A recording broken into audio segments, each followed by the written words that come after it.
Matapos pumanaw ng matalik na kaibigan ni Lola Nena, ay nagpasya siyang umalis patungo roon. Inihabili na lamang niya ang 2 apo sa kanilang kapitbahay dahil pahirapan ang biyahe at para makatipid na rin sa pamasahe. Nag-iwan na lamang siya ng sapat na pagkain para sa 2. Kayong 2, huwag kayong mag-aaway rito, ha? Opo, Lola, hindi po kami mag-aaway. Pero basta po, pagbalik niyo po, may pasalubong po kayo, ha? Oo nga po, Lola. Dapat meron po yan, ha?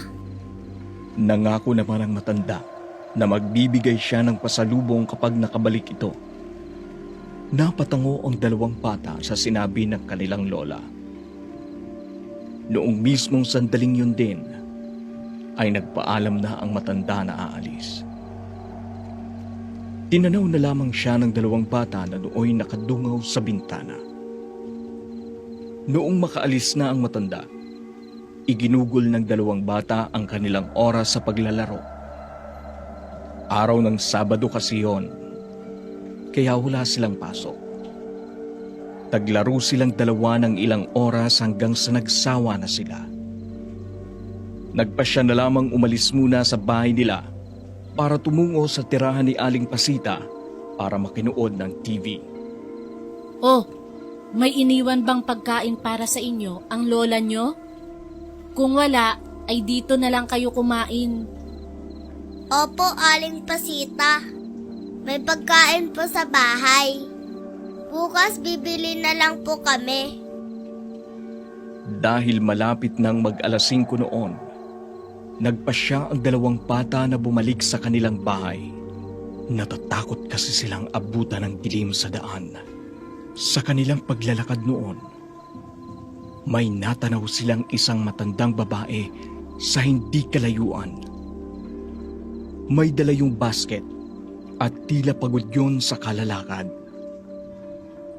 Nang malapit na ang 2 bata sa kanilang bahay, ay saglit silang tumigil para tingnan yon. Kawawa naman yung matanda. Ano kaya tinda niya? Napakibit-balikat naman ang kapatid nito at sinabing mas maiging pumasok na lamang sila sa kanilang bahay dahil halos madilim na ang paligid. Pumasok ang 2 at lumipas ang ilang minuto. Pareho silang napatingin sa pintuan nang may marinig silang sunod-sunod na pagkatok. Tao po? May tao ba rito? Nais ko lang sanang makahingi ng tubig. Uhaw na kasi ako. Boses yun ng isang matandang babae. Naisip kaagad ng 2 magkapatid na yun ang aling nakita nila. Kaya agad silang tumayo para pagbuksan yon nang sa gayon ay mabigyan ng tubig. Pwede bang makahingi ng tubig na maiinom? Tumango naman ang magkapatid. Pagkabalik ni Ella at ibinigay ang tubig sa matandang yon. Salamat sa inyong 2 mga bata. Teka, kayong 2 lang ba rito? Nasaan ang mga kasama ninyo? Agad silang tumango bilang tugon sa matanda at nagwika pa. 2 lang po kaming naiwan po dito. Nasa probinsyang po si Lola. Napangiti ang ale nang marinig niya ang sinabi ng mga bata. Ang ngisi niyang yon ay halos umabot hanggang tenga at kita na ni Mia at Ella ang gilagid nito habang nakangisi. Mukhang kayo lang 2 rito. O siya, ito ang adobong manok. Ibibigay ko na lang sa inyo to nang may ulam kayo mamaya. Hindi naman nag-atubiling tanggapin ng 2 magkapatid. Nagpasalamat sila sa matanda. Subalit natigilan sila nang biglang nagwika yon. Maaari bang pumasok sa bahay ninyo? Iba ang tono ng kanyang pagkakatanong. Nagkatitigan ang magkapatid. Noong mga sandaling yon, ay naalala nila ang mahigpit na habilin sa kanila ng kanilang lola. Hindi po pwede. Baka magalit po si Lola. Lalo po pag nalaman niya po, papaluin po kami. Agad na napailing ang matanda. Puwersahang inabot nito ang baso kay Mia at sinubukan ring pumasok sana. Dulot ng matinding takot ng dalawang bata, mabilis nilang isinara ang pinto ng kanilang bahay. Dahil sa ginawa nilang yun, napamura ang matanda sa labas. Ang babastos ninyo, mga bata kayo. Humanda kayo dahil babalik ako. Hindi ko matatanggap ang pambabastos ninyo. Sobrang kaba ni na Mia at Ella. Kita kasi nila ang pagbabago sa mukha ng matandang naglalako. Mabuti na lang at agad na umalis yon sa tapat ng kanilang bahay. Dahil sa kabang naramdaman ng dalawang bata, isinara na nila ang mga bintana at siniguradong hindi rin mabubuksan ang pintuan. Nagpasya na lamang ang dalawang magkapatid na maghapunan. Huwag tayo lalabas ng bahay ha. Baka mamaya bumalik siya. Ang sama ng pakiramdam ko sa kanya. Oo nga eh. Natatakot din ako sa kanya eh. Maagang kumain ng kanilang hapunan ang dalawang magkapatid. Pagkatapos nilang gawin yun, pumasok na sila sa kanilang silid at doon na nagkulong. Dahil sa takot ng dalawa, ay hindi na sila gumawa ng ingay. Nagmatsyag na lang sa kanilang paligid na noong mga sandaling yon ay sobrang tahimik. Bandang 7:00 ng gabi, parehong nagulat ang magkapatid na Ella at Mia. May narinig kasi silang sunod-sunod na kalampag sa pinto ng harapan ng bahay nila. Lalabas na sana si Mia upang pagbuksan ang kung sino mang kumakatok, subalit pinigilan siya ng kanyang kapatid. Huwag mong bubuksan. Kung may kailangan talaga siya, dapat tatawag siya, di ba? Tama naman ang kanyang kapatid. Hindi nila narinig na tumawag ang kung sino mang kumakatok sa labas. May narinig silang ingay sa labas. Walang ano-ano. Parehong pinanindigan ng kanilang mga balahibo sina Mia at Ella. May narinig silang ingay sa labas. Parang ang angil na yon ng aso. Subalit mas lalo silang kinabahan nang marinig nila ang boses ng matanda na naglalako ng adobong manok. Hindi ba't ang sabi ko sa inyo, babalik ako? Nandito na ako. Magbabayad kayong mga bastos na bata kayo. Sabi ng matanda sa garalgal na boses. Hindi na nakaimik ang dalawang bata. Lalong lumakas ang kalabog na kanilang naririnig habang patuloy na tinatawag sila. Napabuntong hininga na lang ang dalawang bata noon nang tumigil ang ingay na kanilang naririnig. Naisip nilang wala na ang matanda. Kaya sinubukan nilang lumabas sa kanilang silid. Siguro alam niya wala tayong kasama dito. Sinubukan lang silipin yun sa labas sa pamamagitan ng siwang sa dingding. Subalit, wala na nga sa labas ang matanda.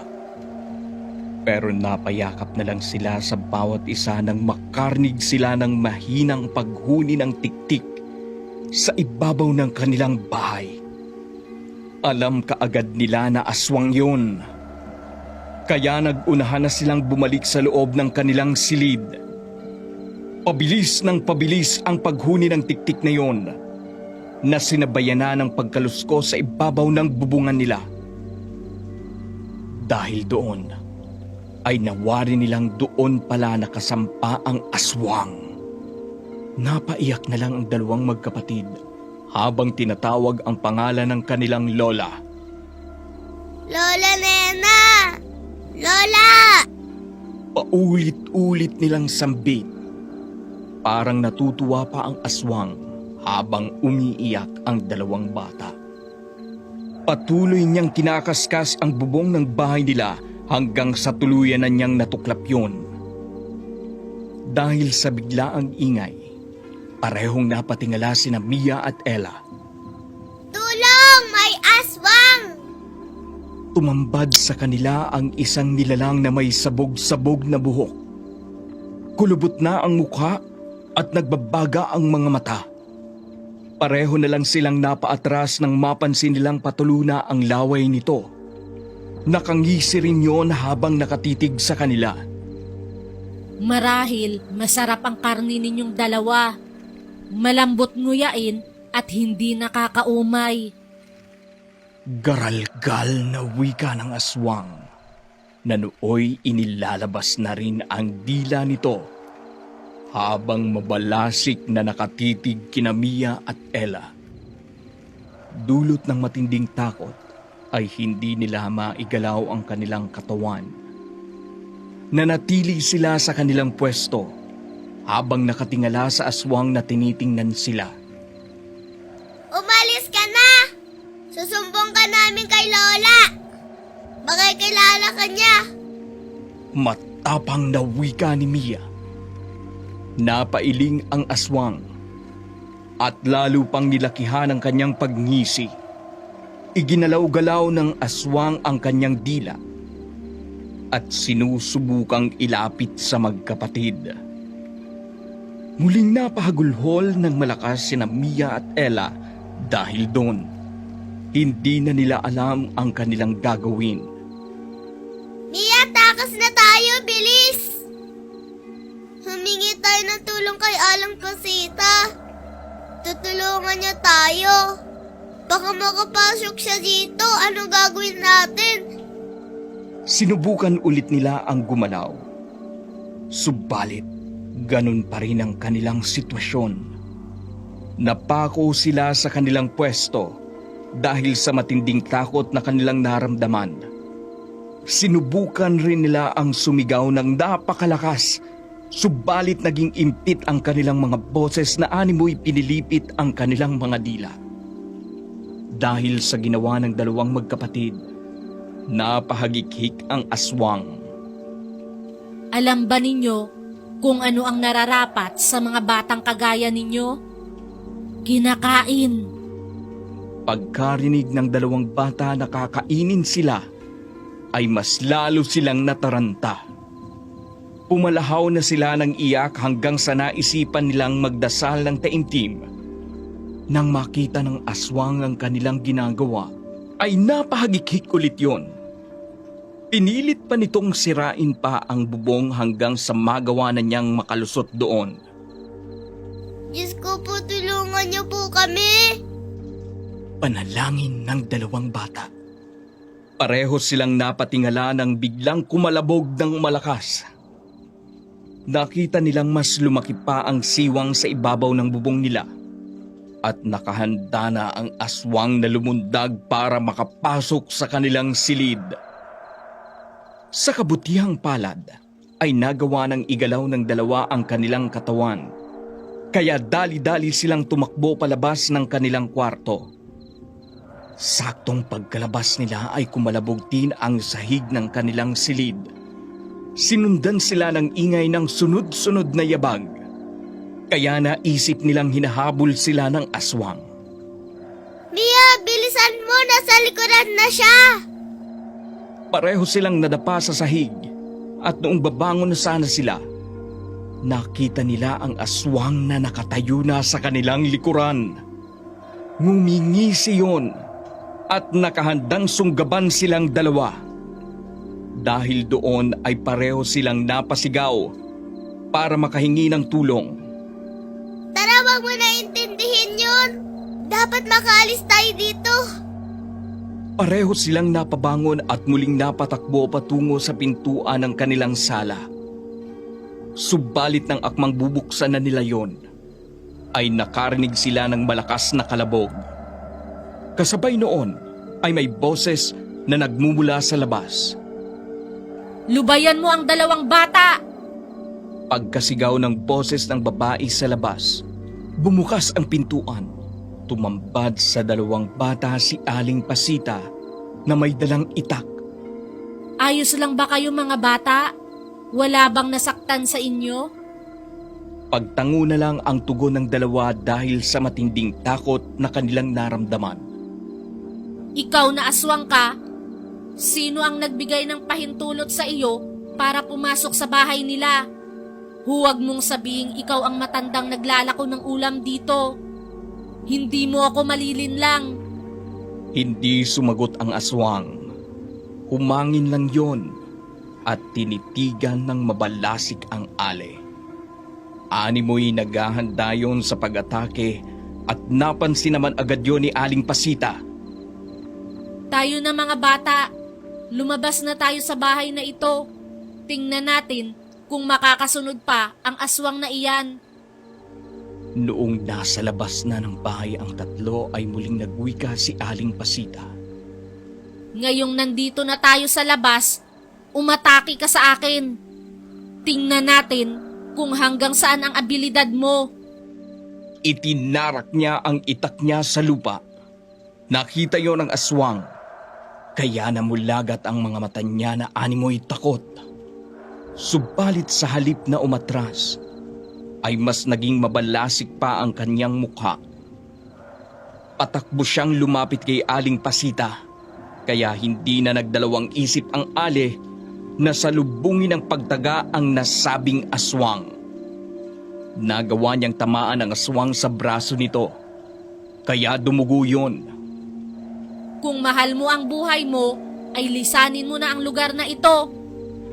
Alam na ng lahat ng tao ang patungkol sa'yo. Kaya tiyak na nagbabantay na sila at nakahandang patayin ka. Subalit hindi nagpatinag ang aswang. Sinubukan niyang sabunutan at kalmutin ang ale. Dahil mas mabilis ang aswang kumpara sa ale ay nagawa nito ang kanyang ninanais. Sinubukan niyang kaladkarin ang aswang. Ito ang nararapat sa'yo. Nang magawa niyang kunin ang balanse ng nilalang. Bago pa man tuluyang makagawa ng kung anumang aksyon ng aswang, tinaga siya ni Aling Pasita sa kanyang kaliwang pisngi. Nabitawan siya ng aswang. Sa oras na hindi ka aalis, ako mismo ang papatay sa'yo. Inihanda niya ang kanyang sarili at ang itak niya. Inakala mo sigurong matatakot ako sa iyo? Nagkakamali ka. Nang makita ni Aling Pasita na babango na ang aswang, mabilis na inapakan ang buhok nito at idiniin sa lupa. Sinubukan ng aswang na gumalaw at magpumiglas, pero hindi nito nagawa dahil itinutok na ng ale ang itak niya sa lieg nito. Inakala pa nga ni Aling Pasita na hindi na magagawa ng aswang ang makapiglas, kaya nakampante siya. Biglaan na lamang napasigaw si Mia nang mapansin niyang unti-unti nang nakakawala ang aswang mula sa pagkakaapak ni Aling Pasita. Aling Pasita, yung aswang! Makakawala po siya! Ay mas idiniin pa ng ale ang kanyang pagkakaapak. Sige, subukan mong gumalaw at kumawala. Hindi ako nagdadalawang isip na tagain ka. Umangil ang aswang at hindi niya inaasahang bumangon. Hinawakan niya sa paa si Aling Pasita na agad ding nabuwal. Nabitawan nito ang kanyang itak, kaya mabilis na pinulot ni Ella yon at mabilis na iniabot sa ale ang kanyang itak. Tinitigan nila ang ale at ang aswang. Pareho silang nabahala noong unti-unting umiibabaw ang aswang sa kanya at inakmang warakin ang tiyan ng ale. Subalit kahit ganun ang nangyayari, hindi pa rin natakot si Aling Pasita. Ito ang dapat sa mga kagaya mo. Hawak niya sa dalawang kamay ang itak at mabilis yung itinaga sa ulo ng aswang. Nataranta ang nilalang ng mga panahong yun at sinubukang umalis. Subalit dahil malalim ang sugat niya na gawa ng itak ni Aling Pasita na nakataga pa rin sa ulo niya, tuluyan siyang nawala ng balanse hanggang sa tuluyan itong nabuwal. Takpan ninyo ang mga mata nyo. Hindi nyo dapat nakikita ang kalagayan ng aswang na iyan. Lumipas ang ilang sandali ay humahangos na dumating ang mga kabaryo nila. Nakita nila ang sitwasyon ng aswang, kaya humanga sila sa kakaibang tapang ni Pasita.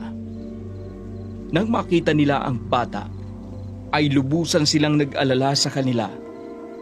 Dahil sa nangyari kina Ella at Mia, nagpasya silang sa bahay na muna ni Aling Pasita patulugin ang dalawa. Nagpasalamat naman ang dalawang bata dahil sa tulong ni Aling Pasita at ang pagre-responde ng kanilang mga kanayon. Dahil patay na ang aswang, nagpasya ang mga tao na itapon na lamang ang katawan nito sa rumaragasang agos ng ilog. Walang kaalam-alam ang iba kung sino ang aswang. Subalit, sigurado ang dalawang bata na iyon ang matandang ale na naglalako ng adobong manok. Ang pruweba nila ay ang adobo nitong walang lasa daw at hindi manok, kung hindi karne ng tao ang ginamit. Pagkabalik ni Lola Nena sa bahay nila, hindi na nag-atubili ang mga bata na sabihin ang nangyari. Nagsisi naman ang matanda kung bakit niya iniwan ang dalawang bata. Pero wala na siyang nagawa dahil tapos na ang pangyayaring yon. Nakita ng lola ni Mia ang adobo at doon nila nakumpirmang aswang nga ang aling naglalako noon. Mabuti na lang at naroon si Aling Pasita, dahil kung wala ito, malamang naging biktima na ang dalawa nitong apo.